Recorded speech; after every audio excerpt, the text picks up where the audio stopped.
បាទសួស្តីបងប្អូនទាំងគ្នាបាទថ្ងៃនេះគឺរៀបចំមកតុនសាយមកគូទៅឲ្យបងប្រុសនៅខាងក្រុងបាត់ដំបងដាក់ទៅអាសាខាចការដងមកផ្សារថ្មីអានេះវាអត់តន់កំមុំឡោទេមុនមេ2នេះវាចតុងបងប្អូនអាចតែមួយខែទៀតអាចរួចឈ្មោះនៅស្ទើប៉ុន្តែធំល្អហើយពណ៌ស្អាតណាស់ពណ៌ប្រផេះនេះសដោយសារបងប្រុសគាត់ឆាតមកតាម Telegram យូរបងប្អូនគាត់ថារកអាមេធំស្រាប់តែខ្ញុំវាអត់មាន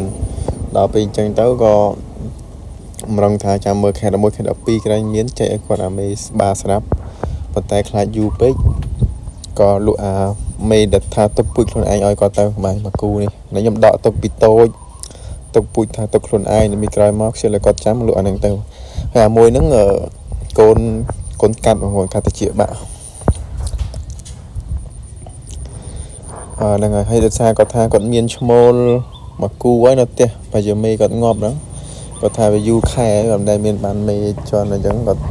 អាណិតវាចង់រលមេបានមកគូទៅបាទแล้วក៏ដាក់ទៅតាមកាពីតូលជូនគាត់ហើយបាទ